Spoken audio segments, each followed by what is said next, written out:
हम ना सकत कर सिफत तुम्हारी, आप ले हो तुम कथा सुधारी। सतनाम श्री वाहिगुरु साहिब जी। पुन अगले दिन सतगुर पूਰਨ, पस्तर शस्त्र निज देह सजाए। अंग विभूखन भूखत सुंदर, कमल पत्र लोचन बिकसाए।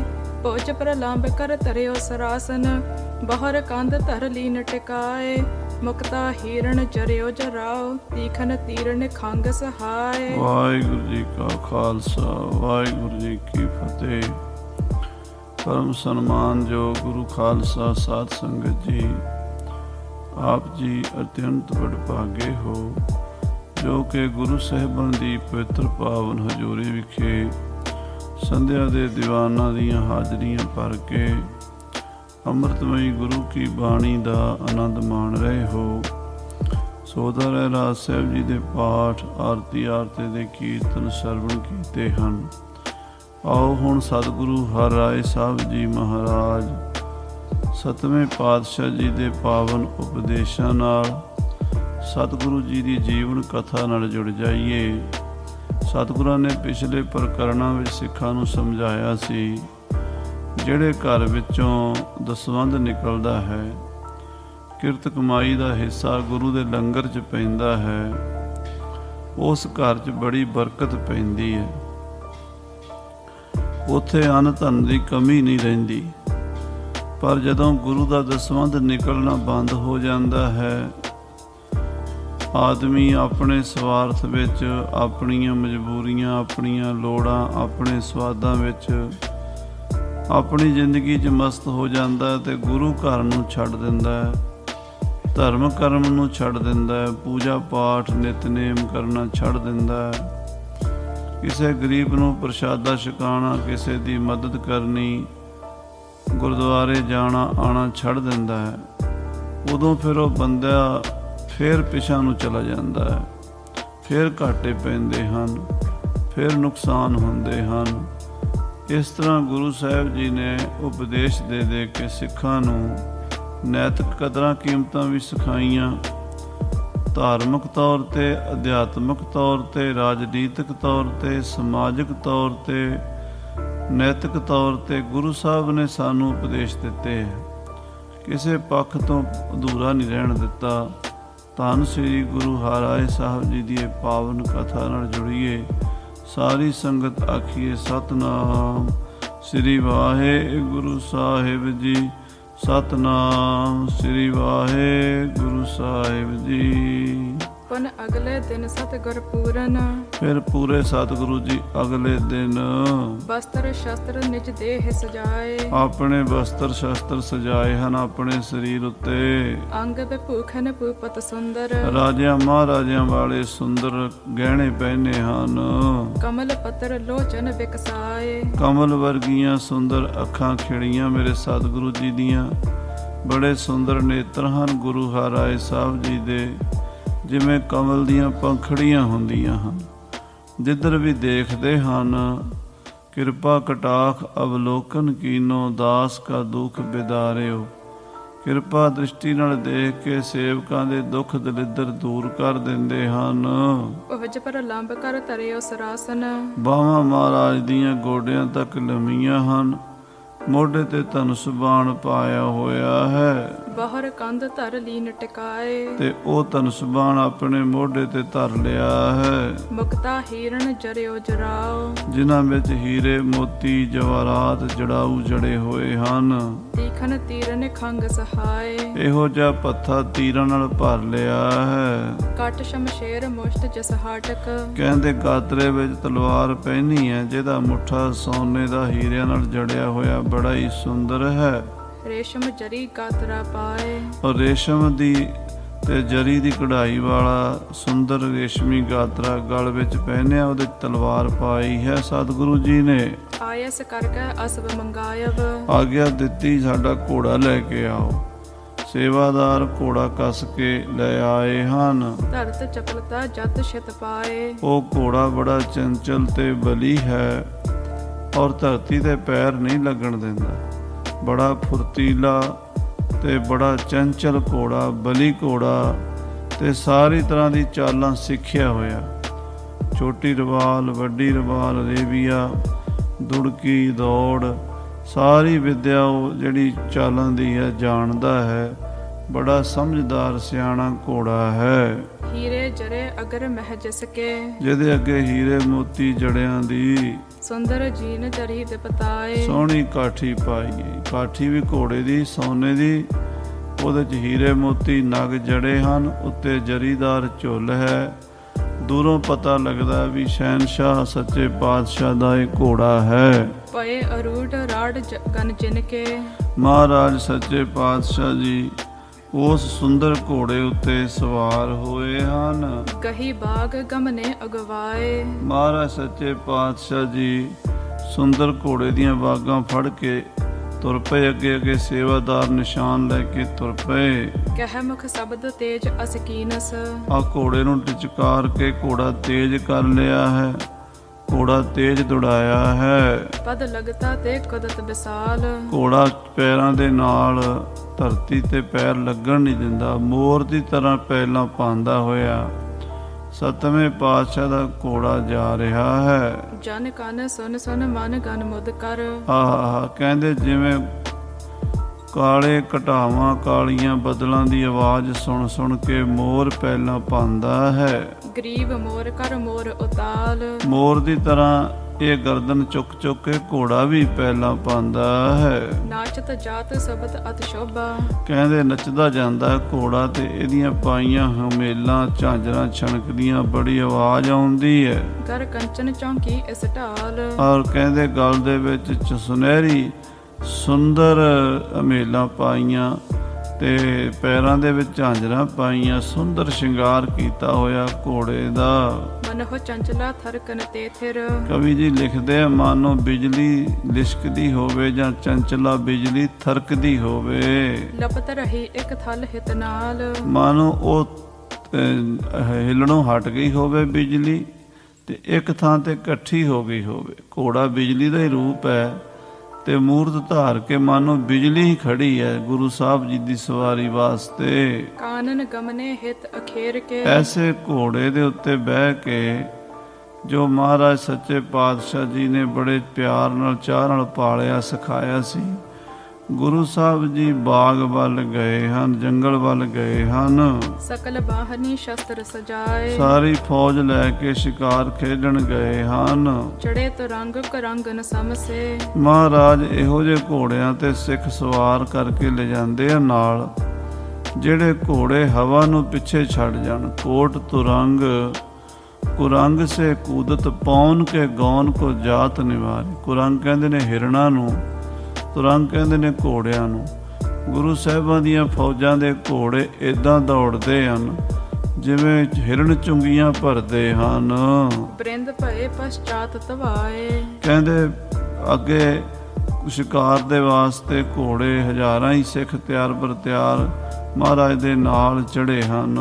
ਸਗਨ ਬ੍ਰਿਛਨ ਮਹਿ ਸੈਲ ਸਮੀਪ ਹੈ, ਪਹਾੜਾਂ ਦੇ ਥੱਲੇ ਥੱਲੇ ਸੰਘਣੇ ਦਰਖਤਾਂ ਵਿੱਚ ਜੰਗਲਾਂ ਵਿੱਚ ਗੁਰੂ ਸਾਹਿਬ ਜੀ ਫਿਰ ਰਹੇ ਹਨ। ਨਿਕ ਸਹਿ ਬਨ ਪਸ਼ੂ ਲੇਤ ਗਹਾਏ, ਔਰ ਜਿਹੜਾ ਕੋਈ ਪਸ਼ੂ ਜੰਗਲ ਚੋਂ ਨਿਕਲਦਾ ਉਹਨੂੰ ਪਕੜ ਲੈਂਦੇ, ਮਾਰਦੇ ਨਹੀਂ।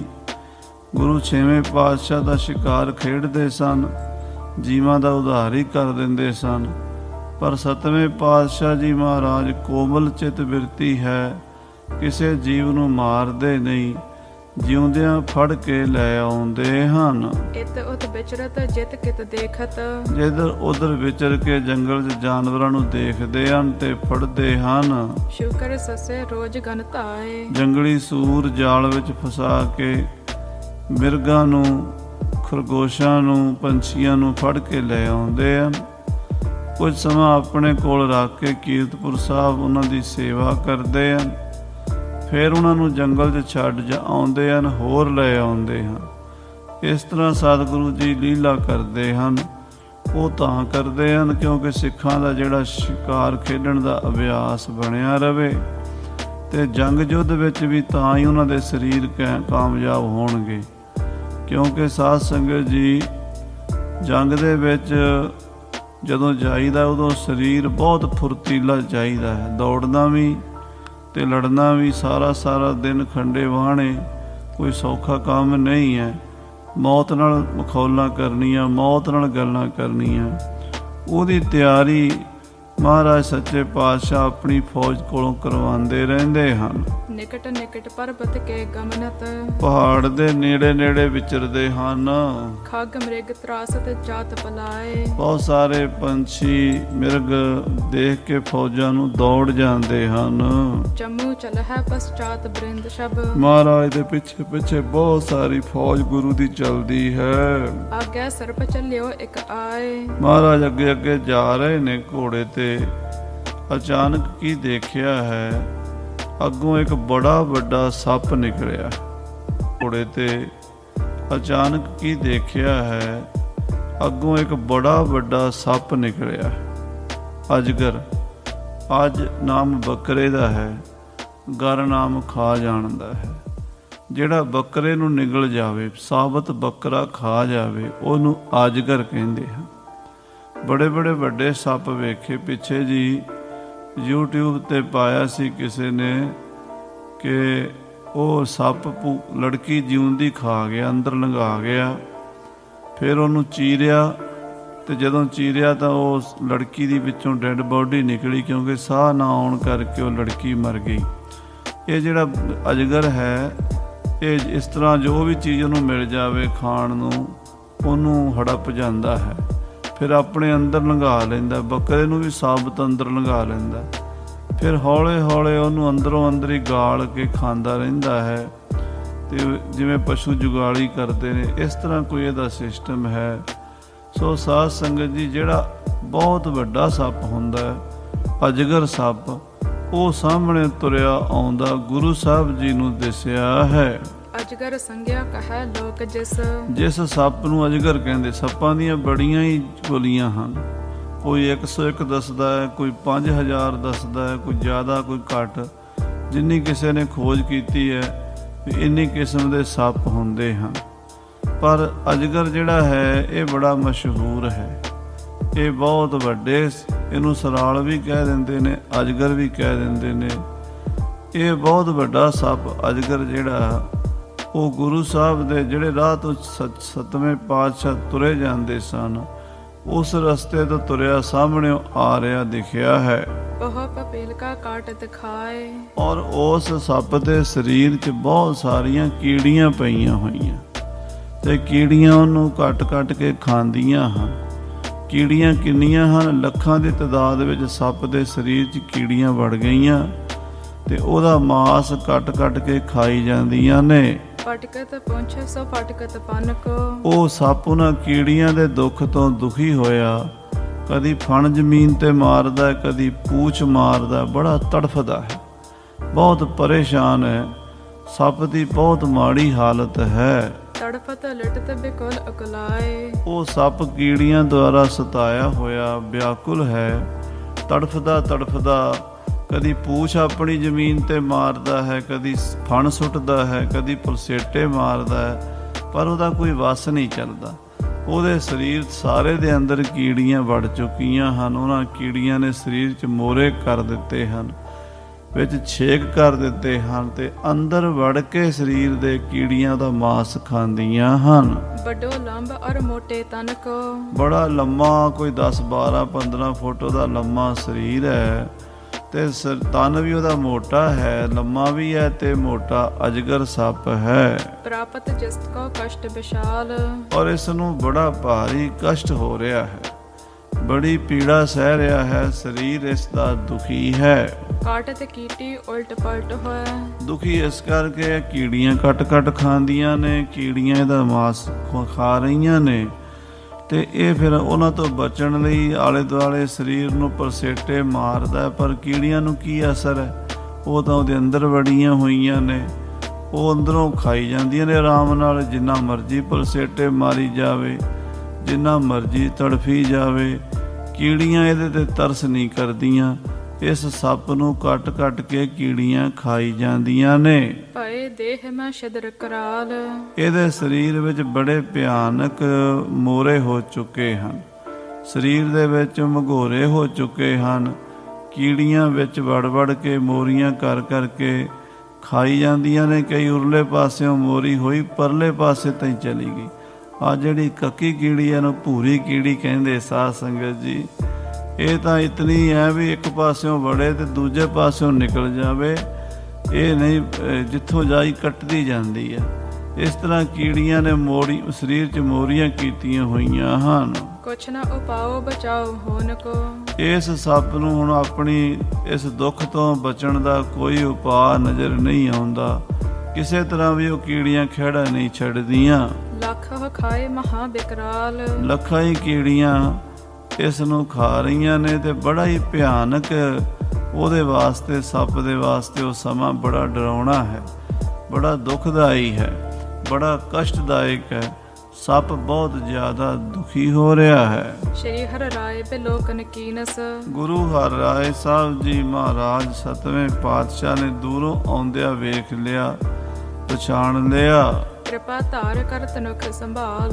ਤੇ ਉਸੇ ਵੇਲੇ ਮਹਾਰਾਜ ਮਿਹਰ ਦੀ ਨਿਗਾਹ ਵਿੱਚ ਆਏ, ਕਿਰਪਾ ਕੀਤੀ, ਆਪਣੇ ਮੋਢੇ ਤੋਂ ਧਨੁਸ਼ ਬਾਣ ਉਤਾਰਿਆ। ਤਰਕਸ਼ ਤੇ ਸਰ ਕਰਿਓ ਨਿਕਾਸਨ। ਆਪਣੇ ਪੱਥੇ ਚੋਂ ਤੀਰ ਕੱਢਿਆ 7ਵੇਂ ਪਾਤਸ਼ਾਹ ਜੀ ਨੇ। ਅਰਧ ਸੋ ਚੰਦਰਾਕਾਰ ਮਹਾਨ। ਇਹ ਤੀਰ ਸਾਧ ਸੰਗਤ ਜੀ ਕਈ ਕਿਸਮ ਦੇ ਹੁੰਦੇ ਨੇ। ਇੱਕ ਅਰਧ ਚੰਦਰਾਕਾਰ ਹੁੰਦਾ ਹੈ, ਜਿਵੇਂ ਅੱਧਾ ਚੰਦਰਮਾ ਨਹੀਂ ਹੁੰਦਾ, ਜਿਵੇਂ ਮੱਸਿਆ ਤੋਂ 2-3 ਦਿਨ ਬਾਅਦ ਦੂਜ ਦਾ ਚੰਦਰਮਾ ਚੜ੍ਹ ਜਾਂਦਾ ਹੈ, ਜਾਂ ਜਿਵੇਂ ਸਾਧ ਸੰਗਤ ਜੀ ਖਰਬੂਜੇ ਦੀ ਫਾੜੀ ਹੁੰਦੀ ਹੈ, ਇੱਦਾਂ ਦਾ ਇੱਕ ਤੀਰ ਹੁੰਦਾ ਅਗਲੇ ਪਾਸੇ, ਉਹਦੀ ਮੁਖੀ ਇੱਦਾਂ ਦੀ ਹੁੰਦੀ। ਕਮਾਨ ਦੀ ਤੰਦੀ ਕੱਟਣ ਲਈ ਵਰਤਿਆ ਜਾਂਦਾ, ਤਿੱਖਾ ਬਹੁਤ ਹੁੰਦਾ ਅਗਲੇ ਪਾਸਿਓਂ। ਤੇ ਜੇ ਦੁਸ਼ਮਣ ਦੀ ਸਾਹ ਰਗ ਤੇ ਮਾਰੀਏ ਤੇ ਸਾਹ ਰਗ ਕੱਟ ਦਿੰਦਾ, ਕਈ ਵਾਰੀ ਗਰਦਨ ਹੀ ਉਡਾ ਦਿੰਦਾ ਹੈ। ਤੇ ਜੇ ਉਹਨੂੰ ਦੁਸ਼ਮਣ ਦੇ ਤੀਰ ਕਮਾਨ ਦੀ ਤੰਦੀ ਕੱਟਣ ਲਈ ਤੰਦੀ ਤੇ ਮਾਰੀਏ ਤਾਂ ਉਹਦੀ ਤੰਦੀ ਕੱਟ ਕੇ ਲੈ ਜਾਂਦਾ, ਕਿਉਂਕਿ ਅੱਗੋਂ ਉਹ ਨੁਕੀਲਾ ਨਹੀਂ ਹੁੰਦਾ, ਉਹ ਗੋਲ ਹੁੰਦਾ ਹੈ। ਇਸ ਤਰ੍ਹਾਂ ਅਰਧ ਚੰਦਰਾਕਾਰ ਤੀਰ ਗੁਰੂ ਸਾਹਿਬ ਨੇ ਪੱਥੇ ਚੋਂ ਕੱਢਿਆ ਤੇ ਆਪਣੇ ਚਿੱਲੇ ਚਾੜਿਆ ਹੈ। ਜੇਹ ਬਿਖੈ ਆਰੋਪਨ ਕਰ ਦਿੜ। ਕਮਾਨ ਦੀ ਜੇਹ ਵਿੱਚ ਆਰੋਪਨ ਕਰਕੇ ਹੱਥ ਤਾਨ ਤੇ ਕੇਤਕ ਤਾਨ। ਔਰ ਆਪਣੇ ਹੱਥ ਨਾਲ ਉਹਨੂੰ ਖਿੱਚਿਆ ਹੈ। ਜਿੰਨੀ ਕੁ ਲੋੜ ਸੀ ਸੱਪ ਦੀ ਗਰਦਨ ਕੱਟਣ ਵਾਸਤੇ, ਉਹਨਾਂ ਕੁ ਮਹਾਰਾਜ ਨੇ ਤੀਰ ਨੂੰ ਖਿੱਚ ਦਿੱਤੀ ਹੈ, ਤੜ ਦਿੱਤੀ ਹੈ ਕਮਾਨ ਨੂੰ। ਸ਼੍ਰੀ ਹਰਿ ਰਾਏ ਸੋ ਬਾਣ ਪ੍ਰਹਾਰਿਓ। ਫਿਰ ਸਤਿਗੁਰੂ ਜੀ ਨੇ ਆਪਣਾ ਬਾਣ ਛੱਡ ਦਿੱਤਾ ਹੈ। ਕਾਟ ਦੀਨ ਸਿਰ ਕੀਨ ਸਹਾਨ। ਉਹ ਜਾ ਕੇ ਤੀਰ ਸਤਿਗੁਰਾਂ ਦਾ ਅਰਧ ਚੰਦਰਾਕਾਰ ਉਸ ਸੱਪ ਦੇ ਫਣ ਤੇ ਲੱਗਾ ਹੈ, ਉਹਦੇ ਸਿਰ ਤੇ ਲੱਗਾ ਹੈ, ਤੇ ਉਹਦਾ ਸਿਰ ਵੱਢ ਕੇ ਵੱਖਰਾ ਕਰ ਦਿੱਤਾ ਹੈ। ਮ੍ਰਿਤਕ ਭਇਓ ਸ਼ੁਭ ਗਤ ਕੋ ਪ੍ਰਾਪਤ। ਸਤਿਗੁਰੂ ਜੀ ਦੇ ਤੀਰ ਨਾਲ ਉਸ ਸੱਪ ਦੀ ਮ੍ਰਿਤੂ ਹੋ ਗਈ ਹੈ, ਉਹਦੀ ਉਸੇ ਵੇਲੇ ਮੁਕਤੀ ਹੋਈ ਹੈ, ਸ਼ੁਭ ਗਤੀ ਨੂੰ ਪ੍ਰਾਪਤ ਹੋਇਆ। ਗੁਰੂ ਸਾਹਿਬ ਜੀ ਦੇ ਦਰਸ਼ਨ ਵੀ ਹੋ ਗਏ ਉਸ ਨੂੰ, ਤੇ ਗੁਰੂ ਸਾਹਿਬ ਦੇ ਹੱਥੋਂ ਉਸ ਦੀ ਮੁਕਤੀ ਹੋ ਗਈ। ਗਮਨਿਓ ਉਰਦ ਅਰੂੜ ਵਿਮਾਨ। ਉਹ ਵਿਮਾਨ ਵਿੱਚ ਬੈਠ ਕੇ ਜਦੋਂ ਸੱਚਖੰਡ ਨੂੰ ਚਲਾ ਗਿਆ, ਕੌਤਕ ਦੇਖ ਚਮੂ ਚਿਤ ਚੱਕਰਿਤ। ਸਾਰੀ ਫੌਜ ਇਹ ਕੌਤਕ ਵੇਖ ਕੇ ਬੜੀ ਹੈਰਾਨ ਹੋਈ। ਜਿੰਨੀ ਮਹਾਰਾਜ ਦੀ ਫੌਜ ਸੀ, ਜਿੰਨੀ ਸੈਨਾ ਸੀ, ਸਾਰੀ ਇਹ ਕੌਤਕ ਵੇਖ ਕੇ ਹੈਰਾਨ ਹੋਈ ਵੀ ਸੱਪ ਸਿੱਧਾ ਹੀ ਆ ਰਿਹਾ ਸੀ ਤੇ ਇਹਦੇ ਸਰੀਰ ਦੇ ਵਿੱਚ ਕੀੜੀਆਂ ਵੀ ਬੜੀਆਂ ਸਨ। ਗੁਰੂ ਸਾਹਿਬ ਨੇ ਇੱਕ ਤੀਰ ਮਾਰਿਆ ਹੈ, ਇਹਦੀ ਮੁਕਤੀ ਹੋ ਗਈ ਹੈ, ਤੇ ਸੱਪ ਦੇ ਸਰੀਰ ਚੋਂ ਲੱਖਾਂ ਹੀ ਕੀੜੀਆਂ ਬਾਹਰ ਨਿਕਲੀਆਂ ਹਨ। ਬੂਝਤ ਭਏ ਗੁਰਨ ਕੇ ਪਾਸ। ਤੇ ਸਿੱਖ ਮਹਾਰਾਜ ਨੂੰ ਪੁੱਛਣ ਲੱਗੇ, ਕੌਣ ਹੋ ਤੋ ਪ੍ਰਭ ਕਰੋ ਬਤਾਵਨ। ਇਹ ਮਹਾਰਾਜ, ਇਹ ਬੰਦਾ ਕੌਣ ਸੀਗਾ, ਕਿਰਪਾ ਕਰਕੇ ਦੱਸੋ। ਕੌਣ ਪਾਪ ਕੋ ਫਲ ਪਾਤਾਸ। ਇਹ ਕੌਣ ਸੀ, ਇਹਨੂੰ ਕਿਹੜੇ ਪਾਪ ਦੀ ਇਹ ਸਜ਼ਾ ਮਿਲੀ ਸੀ, ਇੰਨਾ ਦੁਖੀ ਸੀ, ਸੱਪ ਦੀ ਜੂਨ 'ਚ ਪਿਆ ਹੋਇਆ ਸੀ। ਕੋਈ ਪਿਛਲੇ ਜਨਮ 'ਚ ਕੋਈ ਪਾਪ ਕੀਤਾ ਹੋਣਾ, ਤਾਂ ਹੀ ਇਸ ਜੂਨੀ 'ਚ ਪਿਆ ਹੈ, ਔਰ ਕੀੜੀਆਂ ਇਸ ਨੂੰ ਕੱਟ ਖਾਂਦੀਆਂ ਹਨ। ਸਤਿਗੁਰੂ ਜੀ ਆਪ ਜੀ ਨੇ ਇਸ ਦੀ ਮੁਕਤੀ ਕੀਤੀ ਹੈ। ਇਹ ਪਿਛਲੇ ਜਨਮ 'ਚ ਕੌਣ ਆਦਮੀ ਸੀ? ਆਮਖ ਕਾਟ ਕਰ ਕੀਟੀ। ਕੀੜੀਆਂ ਇਹਦਾ ਮਾਸ ਕੱਟ ਕੇ ਖਾ ਰਹੀਆਂ ਸਨ। ਕੀਨੇ ਛਦਰ ਪਾਏ ਦੁਖ ਰਾਸ। ਸਰੀਰ ਦੇ 'ਚ ਮੋਰੀਆਂ ਕਰ ਦਿੱਤੀਆਂ, ਤੇ ਕੀੜੀਆਂ ਨੇ ਇਹਨੂੰ ਇੰਨਾ ਦੁੱਖ ਦਿੱਤਾ ਕਿ ਪਤਾ ਨਹੀਂ ਕਿੰਨੇ ਮਹੀਨਿਆਂ ਤੋਂ ਕਿ ਸਾਲਾਂ ਤੋਂ ਦੁਖੀ ਸੀ, ਕਿਉਂਕਿ ਸੱਪ ਦੀ ਜੂਨ ਜਿਹੜੀ ਹੈ ਬੜੀ ਲੰਮਾ ਸਮਾਂ ਰਹਿੰਦੀ ਹੈ। ਇਹ ਸਾਹ ਜਿਹੜਾ ਹੌਲੇ ਹੌਲੇ ਲੈਂਦਾ, ਇਸ ਕਰਕੇ ਛੇਤੀ ਮਰਦਾ ਨਹੀਂ। ਤੇ ਇਹਨੂੰ ਜੇ ਕੀੜੀਆਂ ਪੈ ਜਾਣ, ਖਾਈ ਜਾਣ, ਤਾਂ ਕੋਈ ਪਤਾ 20 ਸਾਲ ਖਾਣ, 50 ਸਾਲ ਖਾਣ, 100 ਸਾਲ ਖਾਣ। ਇੱਕ ਦਿਨ ਦਾ ਤਾਂ ਦੁਖੀ ਨਹੀਂ ਸੀ, ਕਦੋਂ ਦਾ ਹੀ ਦੁਖੀ ਸੀ। ਤਰਫਤ ਕੋ ਬਿਲੋਕ ਕਰ ਕਰਨਾ, ਆਪ ਜੀ ਨੇ ਇਸ ਨੂੰ ਤੜਫਦੇ ਹੋਏ ਨੂੰ ਦਇਆ ਕੀਤੀ ਇਹਦੇ ਉੱਤੇ। ਆਪ ਬਾਣ ਤੇ ਕਰਿਓ ਵਿਨਾਸ਼, ਆਪ ਜੀ ਨੇ ਤੀਰ ਮਾਰ ਕੇ ਇਹਦਾ ਵਿਨਾਸ਼ ਕਰ ਦਿੱਤਾ ਹੈ। ਆਪ ਜੀ ਨੇ ਇਸ ਦੀ ਮੁਕਤੀ ਕਰ ਦਿੱਤੀ ਹੈ। ਸਤਿਗੁਰੂ ਜੀ ਸੁਨ ਅਰਦਾਸ ਸੇਵਕਨ ਕੇਰੀ, ਸਿੱਖਾਂ ਦੀ ਇਹ ਅਰਦਾਸ ਬੇਨਤੀ ਸੁਣ ਕੇ ਸਰਬ ਬਿਰਤਾਂਤ ਗੁਰੂ ਸਮਝਾਏ। ਸ੍ਰੀ ਗੁਰੂ ਹਰਿਰਾਏ ਸਾਹਿਬ ਸੱਚੇ ਪਾਤਸ਼ਾਹ ਜੀ ਸਿੱਖਾਂ ਨੂੰ ਸਾਰੀ ਕਥਾ ਇਸ ਤਰ੍ਹਾਂ ਸਮਝਾਉਂਦੇ ਹਨ। ਪ੍ਰਥਮ ਜਨਮ ਮੈਂ ਪੰਡਤ ਦਿਜ ਇਹੋ, ਮਹਾਰਾਜ ਕਹਿੰਦੇ ਖਾਲਸਾ ਜੀ, ਇਹ ਪਿਛਲੇ ਜਨਮ ਦਾ ਬਾਹਮਣ ਸੀਗਾ, ਪੰਡਤ ਸੀ, ਬ੍ਰਾਹਮਣਾਂ ਦੇ ਘਰ ਦਾ ਜਨਮ ਸੀ ਔਰ ਵੇਦ ਸ਼ਾਸਤਰਾਂ ਦਾ, ਸਿਮਰਤੀਆਂ ਦਾ ਗਿਆਤਾ ਸੀ। ਗੁਰੂ ਕਹਾਵਤ ਨਰ ਸਮਝਾਏ, ਇਹ ਲੋਕਾਂ 'ਚ ਆਪਣੇ ਆਪ ਨੂੰ ਗੁਰੂ ਸੁਦਾਂਦਾ ਸੀ। ਗੁਰੂ ਸਦਾਏ ਅਗਿਆਨੀ ਅੰਧਾ, ਕਿਸ ਉਹ ਮਾਰਗ ਪਾਏ। ਆਪ ਤਾਂ ਇਹਨੂੰ ਦਿਵ ਦ੍ਰਿਸ਼ਟੀ ਪ੍ਰਾਪਤ ਨਹੀਂ ਸੀ ਹੋਈ, ਇਹਨਾਂ ਦਾ ਗੁਰੂ ਬਣਿਆ ਫਿਰਦਾ ਸੀ ਤੇ ਵਾਚ ਗਿਆਨੀ ਸੀ, ਗੱਲਾਂ ਬਾਤਾਂ ਕਰਨ ਜੋਗਾ ਸੀ, ਅਨੁਭਵ ਕੁਝ ਵੀ ਨਹੀਂ ਸੀ। ਸੋ ਐਸਾ ਇੱਕ ਕਥਨੀ ਵਾਲਾ ਗਿਆਨੀ ਸੀ, ਕਰਨੀ ਵਾਲਾ ਨਹੀਂ ਸੀ। ਹਾਂਜੀ, ਅਹੰਕਾਰ ਤੇ ਅਪਰਿਓ ਨਿਤ ਪ੍ਰਤ, ਔਰ ਇਹ ਹੰਕਾਰ ਵਿੱਚ ਰਹਿੰਦਾ ਸੀ ਵੀ ਮੈਂ ਬਹੁਤ ਵੇਦ ਸ਼ਾਸਤਰ ਪੜ੍ਹੇ ਹਨ, ਮੇਰੇ ਕੋਲ ਬੜੀ ਵਿਦਿਆ ਹੈ, ਮੈਂ ਸਿਮਰਤੀਆਂ ਸ਼ਾਸਤਰਾਂ ਦਾ ਵੀ ਗਿਆਤਾ ਹਾਂ, ਮੈਂ ਬ੍ਰਹਮ ਸਰੋਤਰੀ, ਮੈਂ ਬ੍ਰਹਮਨੇਸ਼ਟੀ। ਇੱਦਾਂ ਆਪਣੇ ਆਪ ਨੂੰ ਬ੍ਰਹਮਨੇਸ਼ਟੀ ਔਰ ਬ੍ਰਹਮ ਸਰੋਤਰੀ ਕਹਿੰਦਾ ਸੀ। ਸਭਹਿਨ ਕੋ ਉਪਦੇਸ਼ ਬਤਾਏ, ਸਾਰਿਆਂ ਨੂੰ ਉਪਦੇਸ਼ ਦਿਆ ਕਰਦਾ ਸੀ। ਕਬੀਰ ਬਾਹਮਣ ਗੁਰੂ ਹੈ ਜਗਤ ਕਾ, ਲੋਕਾਂ ਵਿੱਚ ਬਾਹਮਣ ਗੁਰੂਪਣਾ ਨਿਭਾਉਂਦੇ ਹਨ।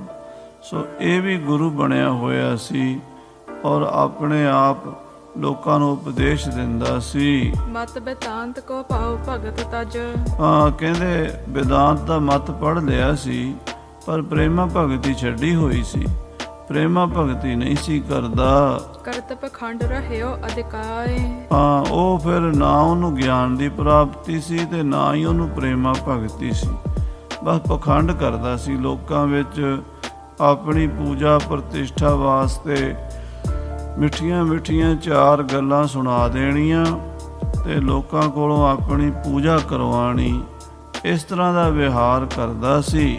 ਅਹੰ ਬ੍ਰਹਮ ਕੋ ਬਦਨ ਬਖਾਨੈ, ਮੂੰਹ ਤੋਂ ਆਪਣੇ ਅਹੰ ਬ੍ਰਹਮ ਅਸਮੀ, ਮੈਂ ਬ੍ਰਹਮ ਹਾਂ, ਇਦਾਂ ਕਹਿੰਦਾ ਸੀ। ਹਿਰਦੈ ਨਾ ਲੇਸ਼ ਭਇਓ ਪਰਵੇਸ਼, ਪਰ ਇਹ ਗੱਲ ਉਹਦੇ ਹਿਰਦੇ ਵਿੱਚ ਪ੍ਰਵੇਸ਼ ਨਹੀਂ ਸੀ ਹੋਈ, ਉਹਦੇ ਮੂੰਹ ਦੇ ਉੱਤੇ ਸੀ, ਵਾਚ ਗਿਆਨੀ ਸੀ, ਮੂੰਹ ਤੋਂ ਕਹਿੰਦਾ ਸੀ ਅਹੰ ਬ੍ਰਹਮ ਅਸਮੀ, ਪਰ ਆਤਮਾ 'ਚ ਆਪਣੇ ਹਿਰਦੇ ਵਿੱਚ ਅਹੰ ਬ੍ਰਹਮ ਅਸਮੀ ਦਾ ਅਨੁਭਵ ਨਹੀਂ ਸੀ। ਅਹੰ ਬ੍ਰਹਮ ਅਸਮੀ ਦਾ ਮਤਲਬ ਹੁੰਦਾ ਮੈਂ ਬ੍ਰਹਮ ਹਾਂ,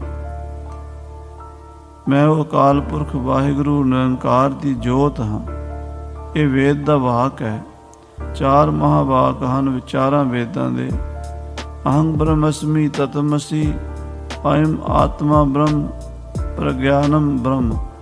ਸੋ ਇਸ ਤਰ੍ਹਾਂ ਇਹ ਚਾਰ ਵਾਕਾਂ ਵਿੱਚੋਂ ਚਾਰੇ ਵਾਕਾਂ ਨੂੰ ਆਪਣੇ ਤੇ ਲਾਗੂ ਕਰਕੇ ਅਹੰ ਬ੍ਰਹਮ ਅਸਮੀ, ਮੈਂ ਬ੍ਰਹਮ ਹਾਂ, ਇੱਦਾਂ ਲੋਕਾਂ ਨੂੰ ਕਹਿੰਦਾ ਸੀ। ਸਤ ਬਨਤਾ ਸੋ ਪ੍ਰੀਤ ਨਿਵਾਹਕ, ਪਰ ਮੋਹ ਮਾਇਆ ਆਪਣੇ ਪਰਿਵਾਰ ਦੇ ਵਿੱਚ, ਆਪਣੀ ਪਤਨੀ ਵਿੱਚ, ਆਪਣੇ ਬੱਚਿਆਂ ਵਿੱਚ ਸੁਰਤੀ ਫਸੀ ਹੋਈ ਸੀ। ਗੱਲਾਂ ਬ੍ਰਹਮ ਗਿਆਨ ਦੀਆਂ ਕਰਦਾ ਸੀ ਪਰ ਮੋਹ ਮਾਇਆ ਤੋਂ ਨਿਰਲੇਪ ਨਹੀਂ ਸੀ ਹੋਇਆ। ਸਭ ਤੇ ਧਨ ਲੈ ਕੀਨ ਵਿਸ਼ੇਸ਼, ਸਾਰਿਆਂ ਤੋਂ ਪੈਸੇ ਲੈ ਲੈ ਕੇ ਧਨ ਬੜਾ ਜੋੜ ਲਿਆ ਸੀ। ਆਪਣੇ ਚੇਲਿਆਂ ਕੋਲੋਂ, ਆਪਣੀਆਂ ਸੰਗਤਾਂ ਕੋਲੋਂ ਪੈਸਾ ਬਹੁਤ ਇਕੱਠਾ ਕਰ ਲਿਆ ਸੀ ਇਸਨੇ। ਸੰਤਨ ਆਗਿਆ ਨਿਮਰ ਹੋਏ ਨਹਿ, ਸਾਧੂਆਂ ਸੰਤਾਂ ਮਹਾਪੁਰਸ਼ਾਂ ਅੱਗੇ ਸਿਰ ਨਹੀਂ ਸੀ ਝੁਕਾਉਂਦਾ। ਜਿਹੜੇ ਪੂਰਨ ਸੰਤ ਮਹਾਤਮਾ ਨਾਮ ਜਪਣ ਵਾਲੇ ਪਰਮੇਸ਼ਰ ਦੇ ਪਿਆਰੇ ਬ੍ਰਹਮ ਗਿਆਨੀ ਮਹਾਤਮਾ ਹਨ, ਉਹਨਾਂ ਨੂੰ ਕੁਝ ਨਹੀਂ ਸੀ ਸਮਝਦਾ। ਆਪਣੇ ਗਿਆਨ ਕਰਕੇ, ਆਪਣੀ ਵਿਦਿਆ ਕਰਕੇ ਕਿਸੇ ਅੱਗੇ ਵੀ ਸਿਰ ਝੁਕਾਉਂਦਾ ਨਹੀਂ ਸੀ। ਅਭਿਮਾਨੀ ਮਨ ਰਹਾ ਹਮੇਸ਼, ਹਮੇਸ਼ਾ ਹੰਕਾਰੀ ਬਿਰਤੀ ਰੱਖਦਾ ਸੀ। ਅਭਿਮਾਨੀ ਮਨ ਰਹਿ ਹਮੇਸ਼ਾ ਅਭਿਮਾਨ ਵਾਲੀ ਬਿਰਤੀ ਰੱਖਦਾ ਸੀ। ਮੈਂ ਹੋ ਸਭ ਤੇ ਵੱਡੋ ਵਿਚਾਰਤ, ਇਹੀ ਵਿਚਾਰਦਾ ਰਹਿੰਦਾ ਸੀ, ਮੈਂ ਸਾਰਿਆਂ ਤੋਂ ਵੱਡਾ ਹਾਂ, ਮੇਰੇ ਤੋਂ ਵੱਧ ਕੇ ਕੋਈ ਗਿਆਨੀ ਨਹੀਂ ਹੈ, ਮੇਰੇ ਤੋਂ ਵੱਧ ਕੇ ਕੋਈ ਵਿਦਵਾਨ ਨਹੀਂ ਹੈ, ਮੈਂ ਪੂਰਨ ਹਾਂ। ਇਸ ਤਰ੍ਹਾਂ ਆਪਣੇ ਆਪ ਨੂੰ ਪੂਰਾ ਸਮਝਦਾ ਸੀ। ਮੈਂ ਵਿਦਿਆ ਪਠ ਲੀਨ ਅਸ਼ੇਸ਼, ਇਹ ਹੰਕਾਰ ਸੀ ਵੀ ਮੈਂ ਸਾਰੀ ਵਿਦਿਆ ਪੜ੍ਹ ਲਈ, ਮੈਂ ਵੇਦ ਪੜ੍ਹ ਲਏ, ਸ਼ਾਸਤਰ ਪੜ੍ਹ ਲਏ, ਸਿਮਰਤੀਆਂ ਪੜ੍ਹ ਲਈਆਂ, ਗੀਤਾ ਪੜ੍ਹ ਲਈ, ਮੈਂ ਇਤਿਹਾਸ, ਪੁਰਾਣ, ਰਮਾਇਣ, ਬਾਈਬਲ ਸਾਰੇ ਗ੍ਰੰਥ ਪੜ੍ਹੇ ਦੁਨੀਆ ਦੇ, ਸਭ ਧਰਮਾਂ ਦਾ ਮੈਂ ਗਿਆਤਾ ਹਾਂ। ਇਸ ਕਰਕੇ ਮੈਂ ਕਿਸੇ ਤੋਂ ਘੱਟ ਨਹੀਂ ਹਾਂ, ਮੈਂ ਸਭ ਤੋਂ ਵੱਡਾ ਹਾਂ। ਇੱਦਾਂ ਦਾ ਮਾਣ ਕਰਦਾ ਸੀ, ਹੰਕਾਰ ਕਰਦਾ ਸੀ। ਅਪਰ ਲੋਕ ਵਿਦਿਆ ਨਹਿ ਜਾਣੈ, ਆ ਜਿਹੜੇ ਦੂਜੇ ਲੋਕ ਨੇ ਤੇ ਪੜ੍ਹੇ ਕੋਈ ਨਹੀਂ, ਇਹਨਾਂ ਨੂੰ ਵਿਦਿਆ ਦਾ ਪਤਾ ਨਹੀਂ, ਇਹ ਤਾਂ ਅਨਪੜ੍ਹ ਨੇ, ਇਹ ਬੇਸਮਝ ਨੇ। ਇੱਦਾਂ ਲੋਕਾਂ ਨੂੰ ਅੱਖ ਥੱਲੇ ਨਹੀਂ ਸੀ ਲਿਆਉਂਦਾ। ਆਪਣੀ ਵਿਦਿਆ ਦੇ ਹੰਕਾਰ ਕਰਕੇ, ਦੂਜਿਆਂ ਨੂੰ ਆਪਣੇ ਤੋਂ ਘੱਟ ਪੜ੍ਹਿਆ ਸਮਝਣ ਕਰਕੇ ਉਹਨਾਂ ਨੂੰ ਨਫ਼ਰਤ ਕਰਦਾ ਸੀ ਜਾਂ ਨੀਵਾਂ ਸਮਝਦਾ ਸੀ। 300 ਨਿਮਰ ਬਨੋ ਕਿਸ ਭਾਏ, ਸਾਧੂ ਸੰਤ ਮਹਾਤਮਾ ਨੂੰ ਵੀ ਕਹਿੰਦਾ ਸੀ ਵੀ ਇਹ ਤਾਂ ਘੱਟ ਪੜ੍ਹੇ ਹੋਏ ਨੇ, ਮੈਂ ਜ਼ਿਆਦਾ ਪੜ੍ਹਿਆ ਹੋਇਆ, ਆਪਣੇ ਤੋਂ ਘੱਟ ਪੜ੍ਹਿਆ ਅੱਗੇ ਮੈਂ ਕਿਵੇਂ ਮੱਥਾ ਟੇਕਾਂ, ਮੈਂ ਇਹਨਾਂ ਸਾਧੂਆਂ ਸੰਤਾਂ ਨੂੰ ਕਿਉਂ ਨਮਸਕਾਰ ਕਰਾਂ। ਇਸ ਤਰ੍ਹਾਂ ਆਪਣੀ ਵਿਦਿਆ ਦੇ ਹੰਕਾਰ ਕਰਕੇ ਇਹ ਪੰਡਤ ਬੰਦਗੀ ਵਾਲੇ ਬ੍ਰਹਮ ਗਿਆਨੀ ਮਹਾਂਪੁਰਸ਼ਾਂ ਕੇ ਵੀ ਸਿਰ ਨਹੀਂ ਸੀ ਝੁਕਾਉਂਦਾ। ਲਗਮਤ ਹੈ ਆਛੈ ਨਹਿ ਜਾਣਤ, ਹਾਂ, ਕਹਿੰਦੇ ਮਤ ਥੋੜੀ ਸੀ ਪਰ ਹੰਕਾਰ ਬਹੁਤ ਜ਼ਿਆਦਾ ਸੀ। ਮਨ ਜਿਹੜਾ ਨੀਵਾਂ ਹੋਵੇ ਤੇ ਮਤ ਉੱਚੀ ਹੋਵੇ, ਤੇ ਜੇ ਮਨ ਉੱਚਾ ਹੋਵੇ ਤੇ ਫਿਰ ਮਤ ਨੀਵੀਂ, ਇੱਕੋ ਹੀ ਚੀਜ਼ ਹੋਣੀ ਹੈ। ਆ ਸੰਸਾਰੀ ਲੋਕਾਂ ਦੀ ਜਿਹੜੀ ਬਿਰਤੀ ਹੈ ਉਹ ਇਹ ਹੈ ਵੀ ਸਾਡੀ ਸੰਸਾਰ ਵਿੱਚ ਪੋਜੀਸ਼ਨ ਵਧੀਆ ਹੋਵੇ ਤੇ ਮਨ ਉੱਚਾ ਰੱਖਦੇ ਹਨ। ਮਤ ਫਿਰ ਜਦੋਂ ਇਦਾਂ ਦੀ ਬਿਰਤੀ ਆ ਜਾਂਦੀ ਵੀ ਸਾਡੀ ਪੋਜੀਸ਼ਨ ਵਧੀਆ ਹੋਵੇ ਤੇ ਫਿਰ ਸਾਧ ਸੰਗਤ ਜੀ ਮਤ ਨੀਵੀਂ ਹੋ ਜਾਂਦੀ ਹੈ। ਇਸ ਤਰ੍ਹਾਂ ਇਹਨਾਂ ਦੀ ਬਿਰਤੀ ਇਸ ਸਾਧੂ ਦੀ, ਇਸ ਬ੍ਰਾਹਮਣ ਦੀ ਹੋ ਗਈ ਸੀ ਬਈ ਆਪਣੇ ਆਪ ਨੂੰ ਸਾਰਿਆਂ ਤੋਂ ਸਿਆਣਾ ਵੱਡਾ ਸਮਝਦਾ ਸੀ। ਕਿਸੇ ਮਹਾਂਪੁਰਸ਼ ਦੇ ਅੱਗੇ, ਕਿਸੇ ਸਾਧੂ ਦੇ ਅੱਗੇ ਸਿਰ ਝੁਕਾਉਂਦਾ ਨਹੀਂ ਸੀ। ਮੈਂ ਸਭਨ ਕੋ ਪੰਥ ਬਤਾਏ, ਇਹ ਕਹਿੰਦਾ ਸੀ ਮੈਂ ਸਾਰਿਆਂ ਨੂੰ ਰਾਹ ਦੱਸਦਾ ਹਾਂ, ਮੈਂ ਸਾਰਿਆਂ ਦਾ ਗੁਰੂ ਹਾਂ, ਮੇਰੇ ਤੋਂ ਵੱਧ ਕੇ ਕੋਈ ਸਿਆਣਾ ਨਹੀਂ ਹੈ। ਸਿੱਖ ਕਰੈ ਬਹੁ ਸੇਵ ਨ ਠਾਨੈ, ਕਹਿੰਦੇ ਚੇਲੇ ਇਹਨੇ ਬੜੇ ਬਣਾ ਲਏ ਸਨ, ਹਜ਼ਾਰਾਂ ਲੋਕਾਂ ਨੂੰ ਆਪਣਾ ਚੇਲਾ ਬਣਾਈ ਫਿਰਦਾ ਸੀ।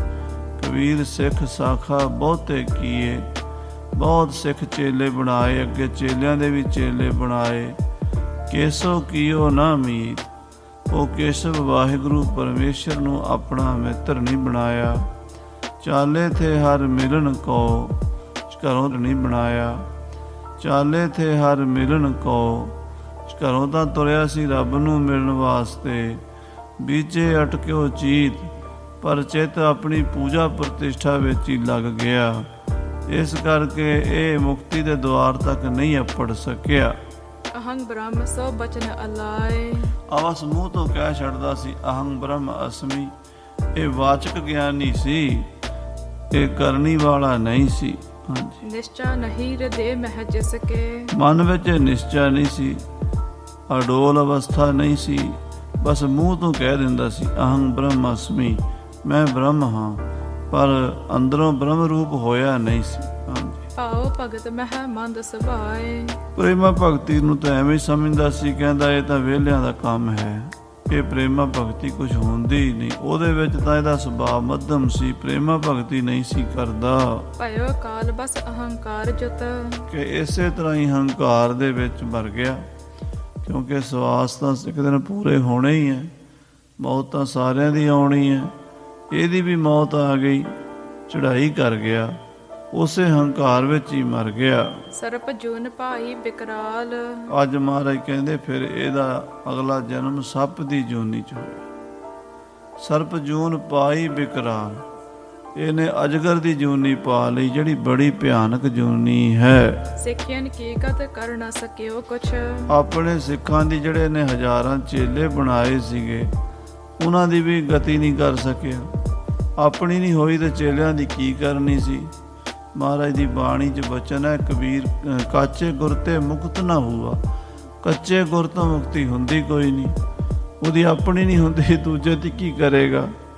ਸੋ ਗੁਰੂ ਵੀ ਕੱਚਾ ਸੀ, ਚੇਲੇ ਵੀ ਕੱਚੇ ਸਨ। ਨਾ ਗੁਰੂ ਦੀ ਮੁਕਤੀ ਹੋਈ ਤੇ ਨਾ ਉਹਦੇ ਚੇਲਿਆਂ ਦੀ ਹੋਈ। ਸੋ ਪਪੀਲ ਕਾ ਹੋਇਆ ਕਰ ਜਾਲ। ਉਹ ਹੁਣ ਜਿਹੜਾ ਇਹਨੂੰ ਭੇਟਾ ਦਿੰਦੇ ਸੀਗੇ, ਇਹਨੂੰ ਕੱਪੜੇ ਵਧੀਆ ਪਵਾਉਂਦੇ ਸੀ, ਇਹਨੂੰ ਮਾਇਆ ਦਿੰਦੇ ਸੀ, ਖਾਣਾ ਵਧੀਆ ਖਵਾਉਂਦੇ ਸੀ, ਪਰ ਉਹਨਾਂ ਦਾ ਇਹ ਭਲਾ ਨਹੀਂ ਸੀ ਕਰ ਸਕਿਆ। ਉਹਨਾਂ ਨੇ ਆਪਣਾ ਲੇਖਾ ਤਾਂ ਲੈਣਾ ਸੀਗਾ। ਉਹ ਮਰ ਕੇ ਕੀੜੀਆਂ ਬਣ ਗਏ। ਉਹ ਚੇਲੇ ਕੀੜੀਆਂ ਬਣ ਗਏ, ਇਹ ਅਜਗਰ ਬਣ ਗਿਆ, ਵੱਡਾ ਸੱਪ ਬਣ ਗਿਆ। ਤੇ ਉਹ ਫਿਰ ਇਹਦੇ ਸਰੀਰ ਦੇ ਵਿੱਚ ਕੀੜੀਆਂ ਬਣ ਕੇ ਇਹਦੇ ਚੇਲੇ ਬਣ ਗਏ। ਜਿਨ ਤੇ ਤਨ ਲਿਆ ਪਲੋ ਨਹੀਂ ਕਿਆ। ਜਿਨ੍ਹਾਂ ਤੋਂ ਪੈਸਾ ਲਿਆ, ਜਿਨ੍ਹਾਂ ਤੋਂ ਦਾਨ ਦਛਨਾ ਲਈ, ਉਹਨਾਂ ਦਾ ਭਲਾ ਨਹੀਂ ਕੀਤਾ। ਜਿਨ੍ਹਾਂ ਤੋਂ ਦਾਨ ਦਛਨਾ ਲਈਦੀ ਹੈ, ਉਹਨਾਂ ਦੇ ਲਈ ਕੋਈ ਦੁਆ ਅਰਦਾਸ, ਕੋਈ ਬੇਨਤੀ, ਕੋਈ ਜਪ ਤਪ ਕਰੀਦਾ ਤਾਂ ਹੀ ਹੁੰਦਾ। ਤੇ ਜੇ ਆਪਾਂ ਲਈ ਜਾਈਏ ਤੇ ਅਰਦਾਸ ਬੇਨਤੀ ਕਿਸੇ ਦੀ ਜਾਂ ਕੁਝ ਨਾ ਕਰ ਸਕੀਏ, ਫਿਰ ਪਾਪ ਲੱਗਦਾ। ਸੋ ਲੈਂਦਾ ਸੀ ਲੋਕਾਂ ਕੋਲ ਦਾਨ ਦਛਨਾ, ਪਰ ਉਹਨਾਂ ਦਾ ਭਲਾ ਨਹੀਂ ਕਰ ਸਕਿਆ। ਸੋ ਕਾਟਤ ਹੈ ਮਾਸ ਕਰਾਲ। ਮਹਾਰਾਜ ਕਹਿੰਦੇ ਉਹ ਇਹਦਾ ਹੁਣ ਮਾਸ ਕੱਟ ਰਹੇ ਹਨ। ਉਹ ਇਹਦੇ ਸਰੀਰ 'ਚ ਕੀੜੀਆਂ ਬਣ ਕੇ ਪੈ ਗਏ। ਉਹ ਇਹ ਤੋਂ ਲੇਖਾ ਨਿਬੇੜ ਰਹੇ ਹਨ ਵੀ ਬਾਬਾ ਤੈਨੂੰ ਅਸੀਂ ਇੰਨਾ ਕੁਝ ਦਿੱਤਾ ਸੀ, ਤੂੰ ਸਾਡੀ ਮੁਕਤੀ ਨਹੀਂ ਕੀਤੀ, ਹੁਣ ਤੇਰਾ ਅਸੀਂ ਹਿਸਾਬ ਕਿਤਾਬ ਤਾਂ ਪੂਰਾ ਕਰੀਏ। ਜਿੰਨੇ ਉਹਨਾਂ ਨੇ ਪੈਸੇ ਦਿੱਤੇ, ਜਿੰਨੇ ਉਹਨਾਂ ਨੇ ਕਮਾਈ ਕਰਕੇ ਆਪਣੀ ਦਿੱਤੀ, ਉਹਨਾਂ ਨੇ ਆਪਣੀ ਵੰਡਾਉਣ ਵਾਸਤੇ ਕੀੜੀਆਂ ਦਾ ਰੂਪ ਧਾਰਿਆ। ਸੱਪ ਦੇ ਸਰੀਰ 'ਚ ਕੀੜੀ ਪੈ ਜੇ ਨਾ, ਬਹੁਤ ਤਕਲੀਫ ਹੁੰਦੀ ਹੈ। ਸੱਪ ਕਿਉਂਕਿ ਛੇਤੀ ਮਰਦਾ ਨਹੀਂ, ਤੇ ਉਹ ਕੀੜੀਆਂ ਕੱਟੀ ਜਾਂਦੀਆਂ, ਕਈ ਸਾਲ ਲੰਘ ਜਾਂਦੇ। ਕੋਈ ਉਹਨੂੰ ਮਾਰ ਦਵੇ ਤੇ ਮਾਰ ਦਵੇ, ਤੇ ਛੇਤੀ ਕੀਤਿਆਂ ਸੱਪ ਦੀ ਜਾਨ ਨਹੀਂ ਨਿਕਲਦੀ ਆਪਣੇ ਆਪ। ਹਾਂਜੀ, ਪੱਖਿਆਨ ਕਰਤ ਦੇਤ ਬੜ ਸੰਕਟ। ਮਹਾਰਾਜ ਸਤਵੇਂ ਪਾਤਸ਼ਾਹ ਇਹ ਉਹਦੇ ਕਰਕੇ ਤੜਫ ਰਿਹਾ ਸੀ। ਪਲਟੋ ਆਪਣੋ ਦੇਤ ਵਿਸ਼ਾਲ। ਇਹ ਫਿਰ ਆਪਣਾ ਬਦਲਾ ਦੇ ਰਿਹਾ ਸੀ, ਕਿਉਂਕਿ ਜੋ ਮੈਂ ਕੀਆ ਸੋ ਮੈਂ ਪਾਇਆ। ਪਹਿਲਾਂ ਉਹਨਾਂ ਤੋਂ ਖਾਂਦਾ ਸੀਗਾ, ਹੁਣ ਉਹਨਾਂ ਨੇ ਇਹਨੂੰ ਖਾਧਾ ਹੈ। ਆਪਣਾ ਲੇਖਾ ਜੋਖਾ ਪੂਰਾ ਕਰ ਲਿਆ ਹੈ। ਮ੍ਰਿਤਕ ਹੋਤ ਅਬ ਦੁੱਖ ਕਰਾਲ ਤੇ। ਮਹਾਰਾਜ ਕਹਿੰਦੇ ਜੂਨਾਂ ਵਿੱਚ ਇਦਾਂ ਭਟਕਦਾ ਰਹਿਣਾ ਸੀ ਇਸਨੇ, ਪਰ ਅੱਜ ਸਾਡੇ ਨੂੰ ਦਰਸ਼ਨ ਹੋ ਗਏ ਨੇ। ਇਸ ਭਿਆਨਕ ਦੁੱਖ ਤੋਂ ਅਸੀਂ ਇਹਨੂੰ ਮੌਤ ਦੇ ਕੇ ਛੁੱਟੀ ਦੇ ਦਿੱਤੀ ਹੈ, ਇਹਦੀ ਮੁਕਤੀ ਕਰ ਦਿੱਤੀ ਹੈ ਤੀਰ ਮਾਰ ਕੇ। ਮੇਰੋ ਦਰਸ਼ਨ ਪਾਵਨ ਕੀਨ। ਨਾਲੇ ਇਹਨੂੰ ਅੰਤ ਸਮੇਂ ਸਾਡੇ ਦਰਸ਼ਨ ਹੋਏ ਨੇ। ਗੁਰੂ ਦੇ ਦਰਸ਼ਨ ਕਰਦਿਆਂ ਗੁਰੂ ਦੇ ਹੱਥੋਂ ਮੁਕਤੀ ਹੋ ਗਈ ਹੈ। ਇਹਦਾ ਹੁਣ ਦੁਬਾਰਾ ਜਨਮ ਮਰਨ ਨਹੀਂ ਹੋਵੇਗਾ। ਇਹਦੇ ਵਾਸਤੇ ਵਿਵਾਨ ਆ ਗਿਆ। ਇਹ ਹੁਣ ਜਾਏਗਾ ਸੱਚਖੰਡ ਹੀ, ਕਿਉਂਕਿ ਹੈ ਤਾਂ ਧਾਰਮਿਕ ਆਦਮੀ ਸੀ। ਇਹ ਠੀਕ ਹੈ ਵੀ ਸਿਰੇ ਨਹੀਂ ਲੱਗਾ, ਵਿਚਕਾਰ ਰਹਿ ਗਿਆ ਸੀ। ਹਾਂਜੀ, ਸ਼ੁਭਗਤ ਕੋ ਇਹ ਪ੍ਰਾਪਤ ਹੋਵਾ। ਗੁਰੂ ਦਰਸ਼ਨ ਕਰਕੇ ਇਹਦੀ ਮੁਕਤੀ ਹੋਈ ਹੈ। ਲੇਖਾ ਇਹਦਾ ਨਿਬੇੜ ਦਿੱਤਾ ਹੈ। ਅਸੀਂ ਇਹਦਾ ਹੁਣ ਸੱਚਖੰਡ ਵਿੱਚ ਹੀ ਵਾਸਾ ਕਰ ਦਿੱਤਾ ਹੈ। ਸ਼ੁਭ ਗਤੀ ਹੋ ਗਈ। ਸਾਧ ਸੰਗਤ ਜੀ, ਗੁਰੂ ਦੇ ਦਰਸ਼ਨ ਐਸੇ ਹਨ, ਵੱਡੇ ਵੱਡੇ ਪਾਪੀਆਂ, ਅਪਰਾਧੀਆਂ, ਗੁਨਾਹਗਾਰਾਂ, ਪਤਿਤਾਂ ਨੂੰ ਵੀ ਪਾਰ ਲੰਘਾ ਸਕਦੇ। ਗੁਰ ਕਾ ਦਰਸ਼ਨ ਅਗਮ ਅਪਾਰਾ। ਧੰਨ ਸ੍ਰੀ ਗੁਰੂ ਨਾਨਕ, ਗੁਰੂ ਗੋਬਿੰਦ ਸਿੰਘ, ਗੁਰੂ ਗ੍ਰੰਥ ਸਾਹਿਬ ਜੀ ਕਿਰਪਾ ਕਰਨ ਤੇ ਸਾਡਾ ਵੀ ਕਿਸੇ ਤਰੀਕੇ ਨਾਲ ਬੇੜਾ ਬੰਨੇ ਲਾ ਦੇਣ, ਕਿਉਂਕਿ 84 ਲੱਖ ਜੂਨਾਂ 'ਚ ਭਟਕ ਕੇ ਦੁਖੀ ਹੋ ਗਏ ਹਾਂ। ਬਹੁਤ ਜਨਮ ਵਿਛਰੇ ਥੇ ਮਾਧੋ, ਇਹ ਜਨਮ ਤੁਮਾਰੇ ਲੇਖੇ। ਕਹਿ ਰਵਿਦਾਸ ਆਸ ਲਗ ਜੀਵੋ, ਚਿਰ ਭਇਓ ਦਰਸ਼ਨ ਦੇਖੇ। ਪੂਰਬ ਜਨਮ ਭਏ ਅਗਹੀਨ। ਹਾਂ, ਪੂਰਬ ਜਨਮਾਂ ਦੇ ਜਿਹੜੇ ਪਾਪ ਸੀਗੇ ਉਹ ਅੱਜ ਖਤਮ ਹੋ ਗਏ, ਕਿਉਂਕਿ ਅੰਤ ਸਮੇਂ ਗੁਰੂ ਦੇ ਦਰਸ਼ਨ ਕਰ ਲਏ ਹਨ ਤੇ ਗੁਰੂ ਦੇ ਹੱਥੋਂ ਇਸ ਅਜਗਰ ਦੀ ਮੁਕਤੀ ਹੋ ਗਈ ਹੈ। ਬਿਨਾ ਗਿਆਨ ਜਗ ਗੁਰੂ ਕਹਾਵਤ। ਸਤਵੇਂ ਪਾਤਸ਼ਾਹ ਕਹਿੰਦੇ ਭਾਈ ਸਿੱਖੋ ਇਹ ਗੱਲ ਸੁਣ ਲਓ, ਆਤਮ ਗਿਆਨ ਪ੍ਰਤੱਖ ਨਹੀਂ ਹੋਇਆ ਤੇ ਦੁਨੀਆ ਵਿੱਚ ਗੁਰੂ ਬਣ ਕੇ ਬਹਿੰਦੇ ਹੈ। ਗਿਆਨ ਹੈ ਨਹੀਂ ਤੇ ਗੁਰੂ ਕਹਾਉਂਦੇ ਵੀ ਅਸੀਂ ਗੁਰੂ ਹਾਂ। ਸੰਕਟ ਘੋਰ ਲਹੈ ਸੁਖ ਛੀਨ। ਉਹ ਬੰਦੇ ਇਸ ਦੁਨੀਆ ਵਿੱਚ ਤੇ ਅਗਲੇ ਜਨਮ ਵਿੱਚ ਬੜੇ ਭਾਰੀ ਘੋਰ ਸੰਕਟ ਭੋਗਣਗੇ।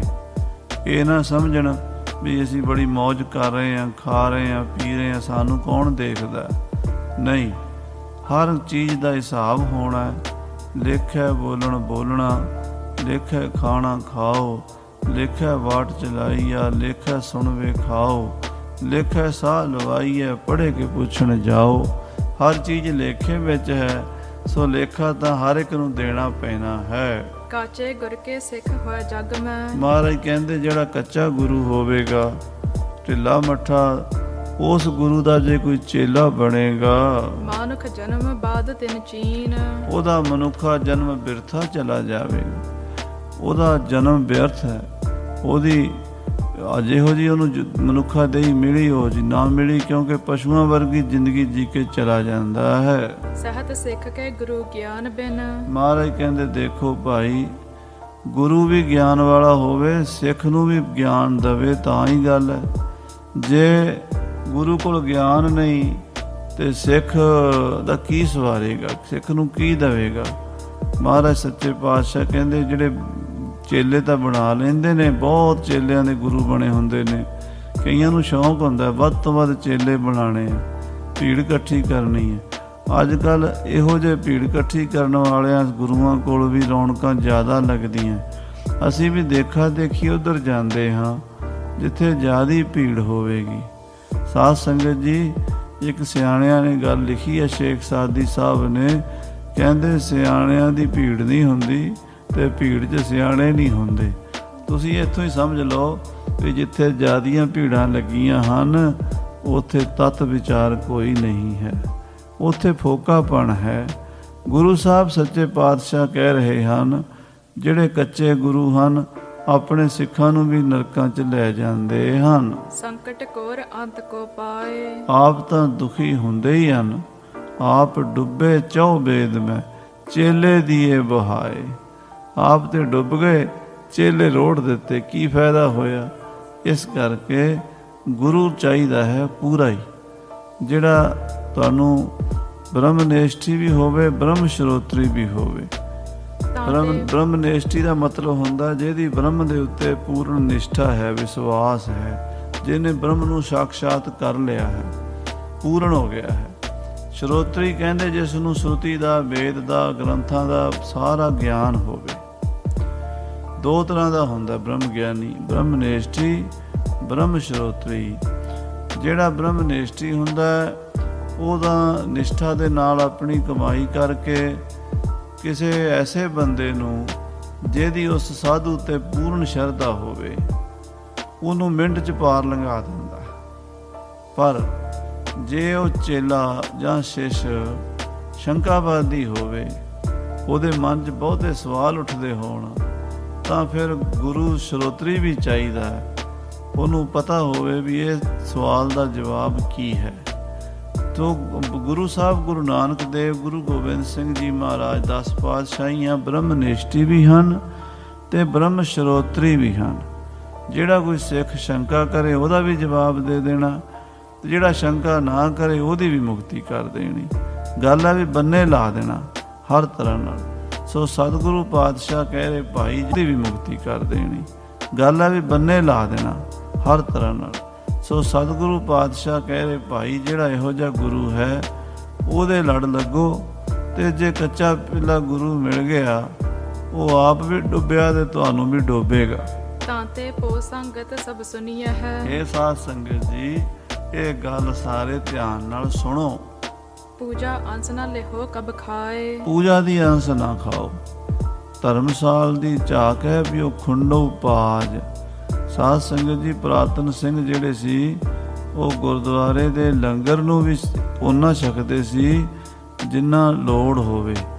ਉਹ ਕਹਿੰਦੇ ਗੁਰੂ ਘਰ ਦੀ ਪੂਜਾ ਦਾ ਧਾਨ ਨਹੀਂ ਖਾਣਾ, ਕਿਉਂਕਿ ਜਦੋਂ ਅਸੀਂ ਪੂਜਾ ਦਾ ਧਾਨ ਖਾਂਦੇ ਹਾਂ, ਸਾਡੇ ਅੰਦਰ ਉਹ ਬਿਰਤੀਆਂ ਜਿਹੜੇ ਹਿਸਾਬ ਨਾਲ ਲੋਕਾਂ ਨੇ ਦਾਨ ਕੀਤਾ ਹੁੰਦਾ, ਉਹੋ ਜਿਹਾ ਅਸਰ ਵੀ ਪੈਂਦਾ ਹੈ ਤੇ ਕਿਰਤ ਕਰਨ ਤੋਂ ਬਾਗੀ ਹੋ ਜਾਂਦੇ ਆ। ਪੁਰਾਤਨ ਸਿੰਘ ਕਿਰਤ ਕਰਦੇ ਸਨ। ਜੇ ਕੋਈ ਗ੍ਰੰਥੀ ਸਿੰਘ, ਰਾਗੀ ਸਿੰਘ ਗੁਰੂ ਘਰ 'ਚ ਰਹਿੰਦੇ ਹਨ, ਉਹਨਾਂ ਬਾਰੇ ਵੀ ਲਿਖਿਆ, ਜੇ ਕੋ ਸਿੰਘ ਪੁਜਾਰੀ ਹੈ ਸੋ ਵੀ ਪੂਜਾ ਬਹੁਤ ਨੰਗ ਹੈ। ਜ਼ਿਆਦਾ ਪੂਜਾ ਨਾ ਲਵੇ ਵੀ ਸਾਰੀ ਦੁਨੀਆ ਦਾ ਪੈਸਾ ਮੇਰੇ ਕੋਲ ਹੀ ਆ ਜੇ, ਸਾਰੀਆਂ ਜੇਬਾਂ ਮੇਰੀਆਂ ਹੀ ਭਰ ਜਾਣ, ਇੱਦਾਂ ਨਾ ਸੋਚੇ। ਜੇ ਕੋ ਸਿੰਘ ਪੁਜਾਰੀ ਹੈ ਸੋ ਵੀ ਪੂਜਾ ਬਹੁਤ ਨੰਗ ਹੈ। ਤਨ ਨਿਰਵਾਹ ਮਾਤਰ ਸੋ ਲੇਵੈ, ਜਿੰਨੇ ਨਾਲ ਸਰੀਰ ਦਾ ਪਹਿਰਾ ਚੱਲਦਾ ਹੈ, ਉਪਜੀਵਕਾ ਚੱਲਦੀ ਹੈ, ਉਹਨਾਂ ਚਿਰ ਓਨਾ ਹੀ ਉਹ ਮਾਇਆ ਲਵੇ। ਬਾਬਾ ਬੁੱਢਾ ਸਾਹਿਬ ਜੀ ਮਹਾਂਪੁਰਸ਼ਾਂ ਦੇ ਜਿਹੜੇ ਪਰਿਵਾਰ ਦੇ ਜੀ ਸਨ, ਉਹਨਾਂ ਕੋਲ ਆਪਣੀ ਜ਼ਮੀਨ ਸੀ, ਉੱਥੇ ਕਿਰਤ ਕਰਦੇ। ਬਾਬਾ ਜੀ ਗੁਰੂ ਘਰ ਦੇ ਵਿੱਚ ਸੇਵਾ ਕਰਦੇ, ਜਿੱਥੇ ਰਹਿਣਾ ਪ੍ਰਸ਼ਾਦਾ ਤਾਂ ਛਕਣਾ ਹੁੰਦਾ, ਇੱਕ ਅੱਧਾ ਪ੍ਰਸ਼ਾਦਾ ਮਹਾਂਪੁਰਸ਼ ਛਕ ਕੇ ਗੁਰੂ ਘਰ ਦੀ ਸੇਵਾ ਕਰਦੇ ਰਹੇ। ਭਾਈ ਸਾਹਿਬ ਭਾਈ ਮਨੀ ਸਿੰਘ ਸਾਹਿਬ ਜੀ ਵੀ ਇਸੇ ਤਰ੍ਹਾਂ ਹੀ ਸੇਵਾ ਨਿਭਾਈ ਹੈ। ਪੁਰਾਤਨ ਸਿੰਘਾਂ ਦਾ ਇਹੋ ਜਿਹਾ ਜੀਵਨ ਸੀਗਾ। ਸੋ ਜੇ ਹੋ ਵੀ ਜਾਵੇ ਪੂਜਾ ਗੁਰੂ ਘਰਾਂ ਦੇ ਵਿੱਚ, ਚੜਾਵਾ ਚੜ੍ਹਨਾ ਹੀ ਹੈ, ਉਹਨੂੰ ਇਹ ਨਹੀਂ ਬਈ ਆਪਣੇ ਕੋਲ ਹੀ ਰੱਖੇ, ਬਲਕਿ ਲੋੜਵੰਦਾਂ ਨੂੰ, ਗਰੀਬਾਂ ਨੂੰ, ਕਿਸੇ ਬਿਮਾਰ ਨੂੰ, ਕਿਸੇ ਬੱਚੇ ਨੂੰ ਫੀਸ ਚਾਹੀਦੀ ਹੈ, ਕਿਸੇ ਨੂੰ ਦਵਾਈ ਚਾਹੀਦੀ ਹੈ, ਉਹ ਪੂਜਾ ਦੀ ਮਾਇਆ ਉੱਥੇ ਦੇ ਦੇਵੇ ਤਾਂ ਕਿ ਉਹਨਾਂ ਦਾ ਵੀ ਭਲਾ ਹੋ ਜਾਵੇ। ਹੋਏ ਦੁਖਦ ਕੋ ਬਨ ਹੈ ਸਹਾਇ ਨਾ। ਤਾਂ ਕਹਿੰਦੇ ਜਿਹੜਾ ਪੂਜਾ ਦਾ ਧਾਨ ਖਾਏਗਾ ਉਹ ਦੁਖੀ ਹੋਵੇਗਾ ਤੇ ਉਹਦੀ ਕੋਈ ਸਹਾਇਤਾ ਨਹੀਂ ਕਰੇਗਾ, ਕੋਈ ਉਹਦੀ ਮਦਦ ਨਹੀਂ ਕਰੇਗਾ। ਹਾਂਜੀ, ਬਹੁਤ ਬਸੁਰ ਹੈ ਜਮ ਬਸ ਪਾਏ। ਤੇ ਫਿਰ ਉਹ ਜਮਾਂ ਦੇ ਡੰਡੇ ਖਾਏਗਾ, ਵਿਸੂਰੇਗਾ। ਜਿਵੇਂ ਅਜਗਰ ਦੀ ਜੂਨੀ 'ਚ ਪਿਆ ਸੀਗਾ, ਲੋਕਾਂ ਦਾ ਗੁਰੂ ਬਣਿਆ ਫਿਰਦਾ ਸੀ, ਮੁਕਤੀ ਕਿਸੇ ਦੀ ਕਰ ਨਹੀਂ ਸਕਿਆ, ਪੈਸੇ ਉਹਨਾਂ ਤੋਂ ਲੈ ਲੈ ਕੇ ਖਾਂਦਾ ਰਿਹਾ, ਫਿਰ ਜਮਾਂ ਦੇ ਡੰਡੇ ਖਾਧੇ, ਫਿਰ ਜੂਨੀ 'ਚ ਪਿਆ। ਹੁਣ ਇਹਦੀ ਮੁਕਤੀ ਹੋ ਗਈ ਹੈ, ਪਰ ਮਹਾਰਾਜ ਕਹਿੰਦੇ ਵੀ ਇਦਾਂ ਦੁੱਖ ਜ਼ਰੂਰ ਭੋਗਣਾ ਪੈਂਦਾ ਹੈ। ਧਰਮ ਕਿਰਤ ਕਰ ਸੰਤਨ ਸੇਵਾ ਹੈ। ਇਹ ਭਾਈ ਹਮੇਸ਼ਾ ਧਰਮ ਦੀ ਕਿਰਤ ਕਰਕੇ, ਸੰਤਾਂ ਮਹਾਂਪੁਰਸ਼ਾਂ ਦੀ ਸੇਵਾ ਕਰਕੇ, ਤਿਸ ਕੋ ਮੈਂ ਸਭ ਥਾਨ ਸਹਾਇ। ਜਿਹੜਾ ਬੰਦਾ ਆਪਣੀ ਉਪਜੀਵਕਾ ਚਲਾਉਂਦਾ, ਇਸ ਤਰ੍ਹਾਂ ਨਾਮ ਜਪੋ, ਕਿਰਤ ਕਰੋ, ਵੰਡ ਕੇ ਛਕੋ, ਉਹਦਾ ਮੈਂ ਦੋਵਾਂ ਜਹਾਨਾਂ 'ਚ ਸਹਾਈ ਹਾਂ। ਇੱਥੇ ਵੀ ਰਾਖਾਂ, ਅੱਗੇ ਵੀ ਉਹਨਾਂ ਦੀ ਰਾਖੇ ਬਣਾਂਗੇ।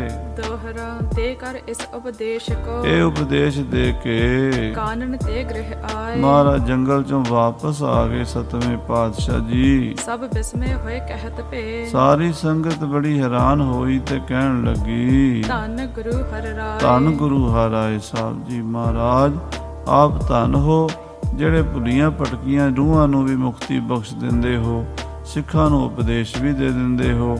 ਧੰਨ ਸਤਿਗੁਰੂ ਜੀ ਨੇ ਨਾਲੇ ਤਾਂ ਉਹ ਸੱਪ ਦੀ ਜੂਨੀ ਦਾ ਉਧਾਰ ਕੀਤਾ, ਨਾਲੇ ਉਹਦੇ ਦੁਆਰੇ ਆਪ ਸਾਡੇ ਵਰਗੇ ਸਿੱਖਾਂ ਦੇ ਕੰਨ ਖੋਲ੍ਹੇ ਵੀ ਦੇਖੋ ਭਾਈ, ਕਿਤੇ ਗੁਰੂ ਨਾ ਬਣਿਆ ਜੇ, ਗੁਰੂ ਕੇ ਸਿੱਖਾਂ ਦੇ ਵਿੱਚ ਰਹਿ ਕੇ ਨਿਮਾਣੇ ਬਣ ਕੇ ਆਪਣਾ ਜੀਵਨ ਸਫਲਾ ਕਰਿਆ ਜੇ। ਇਤਨੇ ਬਚਨ ਪ੍ਰਵਾਨ ਕਰਨੇ। ਹੇ ਗੋਬਿੰਦ, ਹੇ ਗੋਪਾਲ, ਹੇ ਦਿਆਲ।